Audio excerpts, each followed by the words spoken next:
Hello again, pre-K and say your families. I'm going to talk to you today about one of the activities that pre-K does, and even some other classes. Everybody varies on how they do it, and it is journaling. This can be done a variation of ways.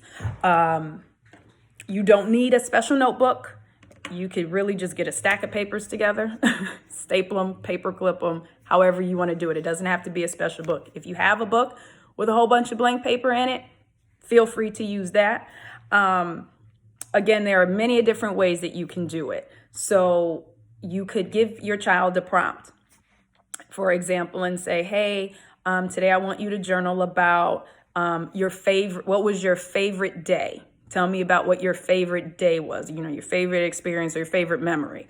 One way you could do it is have your child to draw the picture first. Once they're done, you sit down with your child and have a conversation about what they put into the picture. Now, at that point, you can dictate what they are saying by writing it under the picture. So if they tell you, oh, my favorite day was when we went to Disneyland, you would write out word for word what they're saying. Now, if they kind of stumble over their words or their sentence doesn't make sense, that is fine. That is fine. Journaling is for them to get their thoughts out on paper. So it's not for you to say, oh, okay, you didn't say that right. This is how you say it. And this is how we're going to write it, because their words have power and we want them to know that their words have power. So you're going to write down everything that they say. Okay. Now, obviously, as you're talking, you can repeat back to them what they said in the correct grammar. But again, you still want to write down exactly what they have said. Okay. So that's one way to do a journal. They can do a picture and you can dictate. Another way to do a journal is giving them a prompt. One of the ways that we do it in Ms. Tyson's class, I give the kids a prompt and I write it on the whiteboard or on a board. So for example, I might say, what did we talk about last week? We're talking about recycling. So we were talking about ways that we could help the earth.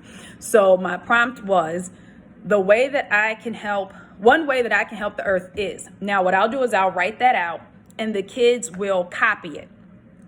After they're done copying it, Ms. Gabby and I will go around to each kid and say, okay, so what is your response to the prompt? We will dictate what they said onto another card or another piece of paper. They will in turn fill in the blank with what their response is, and then they will draw a picture. So that's another way to do it. You can give a prompt, they can copy the prompt, and you can write down for them what they said. As they fill in the blank, then they can draw their picture. Another way that it could be done is you could actually start the process by writing out the prompt for them. And then when they give you the response, they can copy that from what you've written down for their answer. So again, if you were to write out, my favorite part of the day was, and then you ask them what their favorite part of the day was, you write it down, then they copy from that and they do their picture. So with this one, obviously it's already pre-made. So it's just kind of set up like this, where there's space at the top and lines at the bottom for them to write on. If you have that type of paper, great.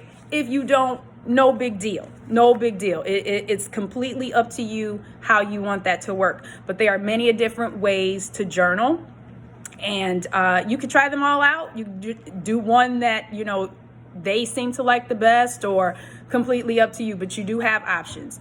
Picture, dictate, copy prompt, copy response, picture, type out the prompt, they fill in the blank, picture. But you want them to be doing both. You want them to be drawing, you want them to be practicing their handwriting and things like that. So, and again, knowing that their words have power, okay? And that pictures, words go together.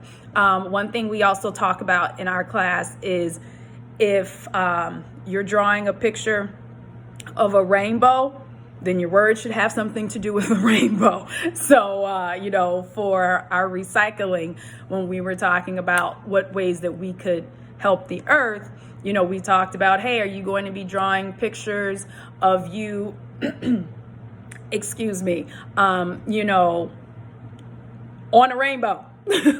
Like, you know, things like that. So, you know, you also want to enforce that, hey, if you're saying your favorite day was when we went to Disneyland or to Great America, you want them drawing pictures that have to do with that day. So if your favorite day was Great America and you drew a picture you walking a dog, what's going on here? So again, you kind of want things to coincide and work together.